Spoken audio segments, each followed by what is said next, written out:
Hi guys, I just wanted to make a quick video. So a lot of things have happened recently, and I tried to talk to my wife about them, and she doesn't care and is not really interested. She's a Brazilian citizen, American green card holder, so American culture is not really, something that she's deeply steeped in. But in any case, so it's the 4th of September, and Sony, I'm an Xbox gamer, so I'm only kind of tangentially interested in what Sony's doing. I think I'll get a PS5 Pro or a PS6 when it comes out because there's plenty of games that I want to play. Bloodborne, Detroit, Make Human. There's a good list, but in any case, again, as an Xbox gamer, what PlayStation does isn't super important to me, other than just kind of keeping up my finger on the pulse of the video game industry, a pastime that I happen to enjoy, and just kind of seeing what one of the major players in the industry is doing. And so when Sony just explained that they are going to kill Concord, their first party attempt at a rival to Overwatch, which is a huge game, very profitable for Activision, Blizzard, and now Microsoft, who owns them. After like 8 days on the market, is a truly stunning admission of fault. So this is a company, and I mean, I know we live in a day and age of just kind of bullshit money where the central banks can print and governments can just, devalue their own currency by printing. So money doesn't even really mean anything anymore. But to those of us that are not in the elite class of, parasites, those of us that actually work for a living, understand that money is meant to be a ledger for goods and services. And so the amount of money that Sony has lost in the killing of Concord is astounding. I've seen anywhere from 100 to 250 million dollars over the course of 8 years that they just lit on fire. I'm not a tax expert or anything, but maybe for the tax write-off, they literally willowed Concord. So what does that mean? Who cares? Why is that a big deal? Well, it's a big deal because if you know anything about Concord, this is a just cookie cutter, picture perfect, DEI, ESG, big money, financed, BlackRock approved, Vanguard, State Street, Gold Star product. This is a cooked up in the boardroom with a bunch of suits who would rather, rail Xanax than sit down and play Elden Ring. You know, this is a product that came from the minds of the money people who I just described and their, army of idiots, these, utopian, identitarian, no experience having, and I mean life experience. Some of them are maybe experts in their field, good at their craft, game design, what have you, but certainly not worldly or, how would you say, street smart, you know, pie-eyed, idealists. And they put out this game that had like no white men, that had every color character under the sky with no compelling, you know, hooks to get people emotionally invested in the story. And it flopped. Like it didn't just flop. The company, Sony in this case, literally pulled it from distribution, shut down the servers for online play because this was to be a 5-on-5, I think, hero shooter again, like Overwatch. So, the suits don't understand gaming, and so they are incapable of original thought, original production, original IP, right? Because that would take some level of understanding. What they do is they look around and see what's making money and then riff off that. And if you do that without understanding the reason that those other IPs and products are making money, then you end up emulating all the wrong things and infusing the product with things that alienate the only paying audience that would be there for your game, and you get a Concord situation. Okay, so why am I making this video? A bunch of people have made videos about Concord. Concord died. Sony, being bankrolled by, presumably the kind of new world order, global, utopian, uh, Vanguard, State Street, BlackRock, ESG, DEI mafia, um, and let me just say this, in an environment, in an ecosystem at the same time. Of course, this isn't having a vacuum, where Black Myth Wukong sold 10 million copies in 3 days or something like this. Okay, so what's Black Myth Wukong? This is a niche in the sense of this is kind of a game that young men are gonna like. It's violent. It's hyper stylized. This is a Chinese lore rich celebration of the culture of China in the presenting of Sun Wukong. And I had to look up. I thought it was Hanuman, but I guess that's Indian mythology. But the monkey god. This is a very geeked out, high fantasy action RPG. This is not something that's trying to appeal to, the modern audience. This is not something that's trying to appeal to everybody, right? If your favorite IP is Barbie, you're probably not going to be rushing out to buy Black Myth Wukong, right? People that play video games, and apparently the developers of Black Myth Wukong understand that, right? You don't pander to people that never, enjoy, went out and enjoyed your product. If you're going to pander to anybody, you have to pander to the people that are, your fan base. Hopefully you don't pander at all. Hopefully you make something true to the vision of the product that your visionaries have. But in any case, Acolyte, I'm sorry, I'm about to talk about Acolyte. Let me just finish the point on Concord. Sony puts out a soulless corporate bullshit product, fails miserably, loses up to potentially $250 million. Even in a Fugazi economy, that can't go on for long. So that's a big deal. At the very same time, a company out of China, we haven't seen a lot of game development out of China, at least I haven't, makes a game and it just goes gangbusters. It does huge numbers. People love it. I haven't played it yet because I don't play on my computer. I'm an Xbox gamer again. So I'll play it when it comes out on Xbox. But people are loving it. It made tons of money. And what's more, just to finish the thought, it's been reported that Sweet Baby Inc. tried to blackmail Black Myth Wukong and extort them. I don't know the situation exactly, but my understanding is they went to them, in the old, mafia protection racket playbook and said, pay us, or we'll, we'll step out of the way. It'd be an awful shame if the people called you out for being racist, sexist, homophobes, etc. Right?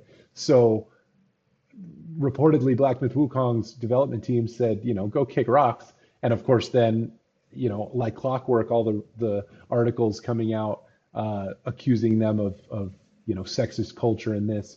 And all the only evidence that I've seen brought to bear for those accusations is a supposed quote by somebody at the company behind Black Myth Wukong that, interestingly, the counterpoint has contended is a misrepresentation of the translation. Because again, these men speak Chinese, right?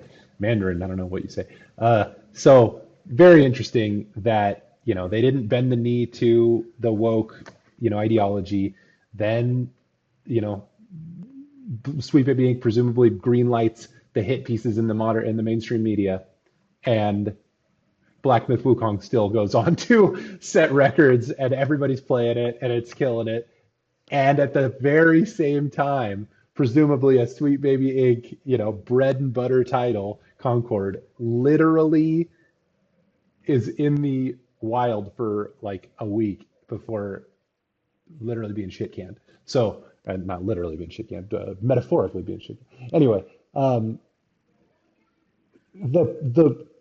okay, that being one data point, I have two others that just brilliantly exemplify the turning of the tide, in my opinion, towards a libertine, free speech, free market, populist, um, how would you say, pendulum swing away from what we've had for the last 10 years, which has been a, middle management, ideological purity test, overtake uh, of every major institution, including all kind of artistic mainstream institutions, uh, that has left a bad taste in the paying customer's mouth because the ideology of the kind of takeover is one of hardcore far leftist political worldview. I'm a classically liberal person. I grew up in the Bay Area. I've never voted for Republican in my life. I'll probably vote for Trump this year, just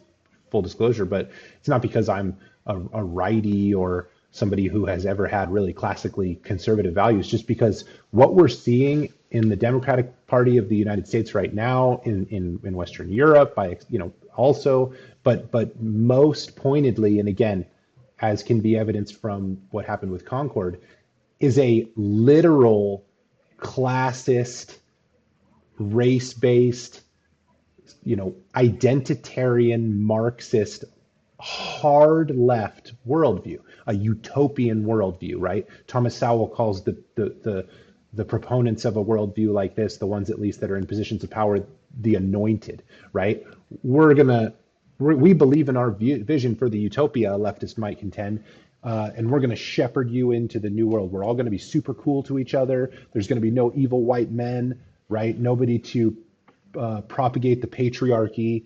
You love whoever you want. You can, have control over your body, and we're gonna make it happen. You're gonna have all the cookies, and the only problem is the only way to shepherd, the masses into the tyrant's, utopia, is to make everybody sheep.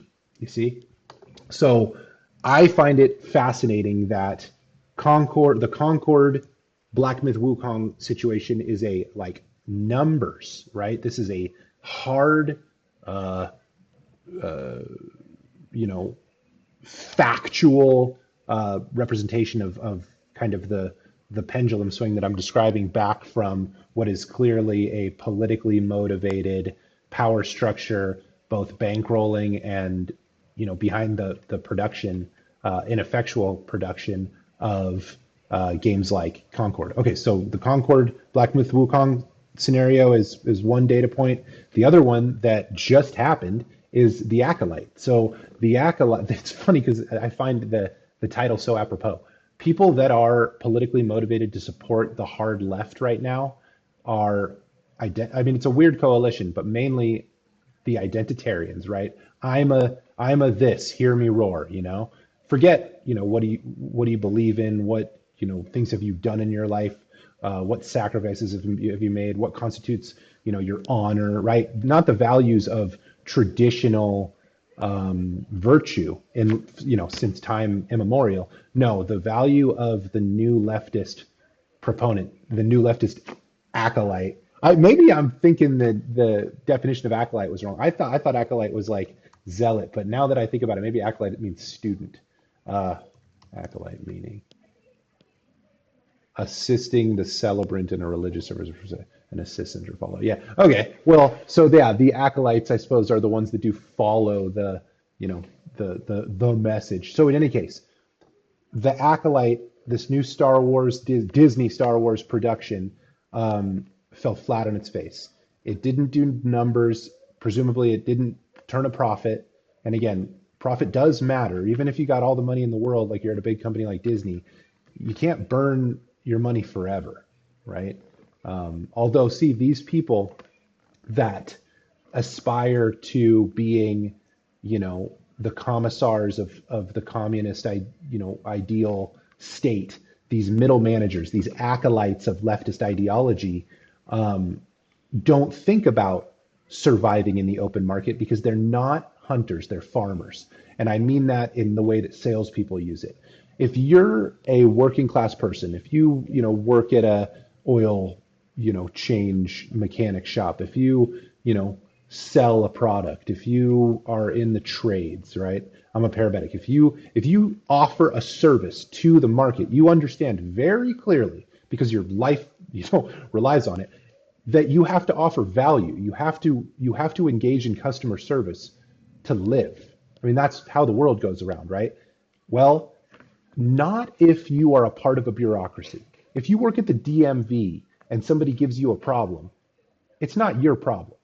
You see, that's different. If you're a plumber and the homeowner gives you a problem, that's your problem because that's your client. You need to satisfy that client. Now, okay, maybe they're just a jerk and you go on to the next house and you say, forget about it. But you see how it's different in a bureaucracy. The result in a bureaucracy means nothing. The process is everything. All you have to serve is your bureaucratic master. That's the mentality of the people that are behind things like Concord. And now my contention is the Acolyte as well. They get given hundreds of millions of dollars. Leslie Headland, the former personal assistant to the convicted, who, which just boggles my mind, was given $180 million, again, reportedly, to make the Acolyte. And she made a vanity project, right? She made a dog whistle to the woke, I won't say liberal because they're illiberal. They're against freedom of expression and equity in terms of opportunity, in a colorblind society. These people that are the acolytes of leftist, ideologies that are trying to usher in this bureaucratic state. You see, they're trying to get rid of, you know, independent contracting and small business owners. They want to have the bureaucracy expand. You see, because for them, it's about who you know, it's about your identity, it's about your inbred virtue, it's about your implicit virtue. Forget your explicit virtue. Forget the fact that you have to get good ratings from your customers the way that like an Uber driver has to function. That's not how Leslie Headland functions. You see, Leslie Headland just has to keep her corporate master happy. Leslie Headland just has to be in the good graces of Kathleen Kennedy, and she can make hundreds of millions of dollars. But if you drive an Uber, you have to make sure every ride you do doesn't affect your overall rating because that's your livelihood. So, okay, so what am I getting at? Well, the free market does have a heavy hand, at least in the United States, and at least for as long as we can stave off the threat of communism. The Acolyte failed. It did not get renewed for a second season. And, the main actor, Amandla Stenberg, and Leslie Headland, I think Amandla more so, but, has come out and cried ist and phobe and gone on the offensive. She had a diss track that came out where she, went on the offensive. I'm a tradesman, right? I can't go on the offensive or I will lose my livelihood. It's as simple as that. And anybody that lives in the world understands that. But if you are part of a state tyranny, right? If I don't think a lot of people understand how bureaucracy, expands into statism, which is collectivism, which is which is kind of a manifestation of socialism or communism, right? How that functions as opposed to the free market. If you sell lemonade, you understand how the free market works. But if you, grow up in an affluent household, you go to good schools, you get good grades, you go to grad school, you get a job at a huge company, you are promoted because you say the right things and you align yourself with people of similar ideologies, and you're given millions, if not hundreds of millions of dollars to push what is socially acceptable in your circles. You don't see that the customer means anything because you've never had that feedback loop of having to be at the whim of the free market. You've been insulated from it your whole life. That's what I think is happening to the acolytes of leftism. They're either too young to have ever had to pay bills and hustle, or they're, you know, in other ways insulated from the effects of their luxury beliefs. Okay, so Concord fails, Black Myth Wukong does numbers. Look at the, character of those two uh, products to see what that means. Acolyte fails at the very same time that House of the Dragon does quite well. Uh, I'm no fan of the latest season of Game of Thrones, but House of the Dragon was done well, and it was done without too much intervention, at least from what I can tell in the final product. Although there are some fingerprints of the message, don't get me wrong. But in any case, the Acolyte doesn't get renewed in a day and age where people, for example, are going more and more to Japanese and Korean anime. I'm not into anime, but anime is wildly popular. Trying to think of another like movie or TV show that's done really well. House of the Dragon comes to mind. I know Reacher did good, and kind of the leftists hate that. Okay, so anyway, the last thing that I wanted to say that just kind of goes along with the fact that what we're seeing is a return to normalcy. And what do I mean by normalcy? Because I am not some hardcore Republican. I'm not. I've never voted Republican in my life. This might be the first time.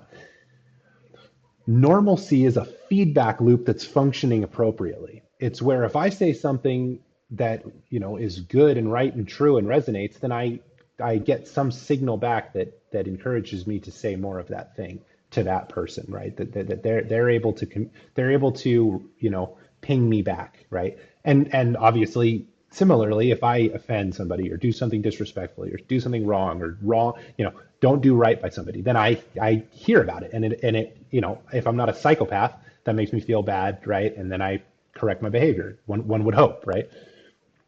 Okay, that's normalcy. That happens in the free market, right? The best product wins. The best service wins because you as a consumer, me as a consumer, we can choose where to spend our money. Okay, that only gets contravened. That only gets short-circuited. That the only thing that F's with that is the expansion of the bureaucracy.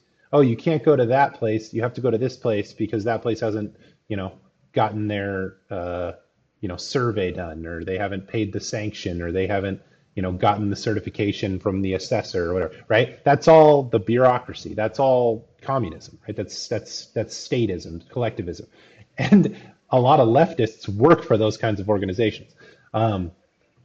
Okay, so try as they might, the people that are interested in a expanding centralized power, whether they're globalists, they work at the World Economic Forum or the World Health Organization or NATO or whatever, these organizations that are trying to make some kind of one world government would like, as much as they would like to continually be able to push out whatever products they want and force the consumer to buy them. And I mean, we've seen that, right? Coca-Cola owns everything, and whatever the mergers and acquisitions, if you look at it, is truly astounding.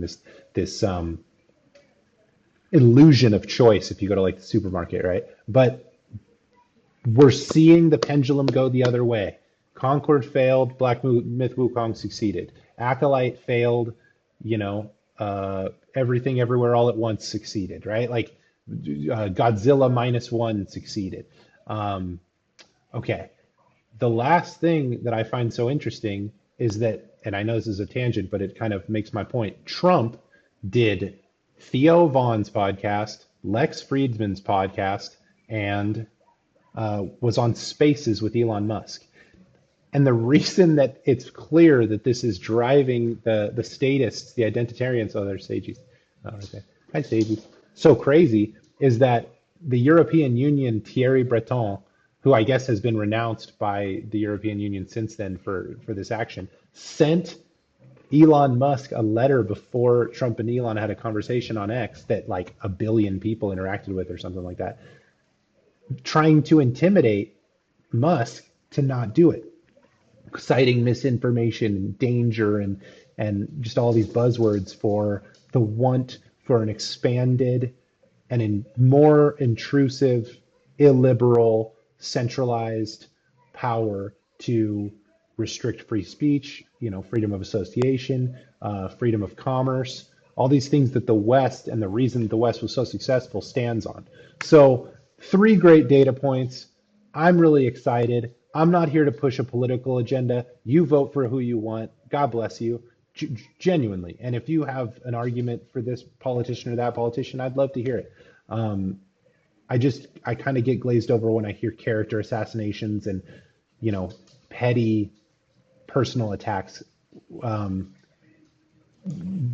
but what gives me heart is seeing that the free market still has a voice, that consumers are not dumb, that people will act in their own self-interest, that the availability of good information uh, is is expanding at a geometric rate, such that the propagandists and the people again that are another vestige of the state's bureaucracy, the powers bureaucracy, uh, I'm losing my train of thought. The free person to, we knew this when Morpheus came out and Napster came out and LimeWire came out. And I'm no programmer, I'm not that sophisticated, but I'm a digital native, right? Uh, you can't beat peer to peer. You can't beat person to person. As soon as the internet established a direct link between you and me, the bureaucracy can't overcome that unless they make an assault on our civil liberties, the things that the West, at least, for as long as I've been alive, has understood that it stood for and will defend, like, period. So, yeah, hopefully there's a brighter tomorrow for you, whatever you believe politically, and me, to be able to express ourselves, to be able to buy the products that we want, to allow the people that make products and services that we like to succeed. You want a cookie? Laura wants a cookie, so I think that's a good time to end the video. Love you guys. Thank you for watching. See you next time.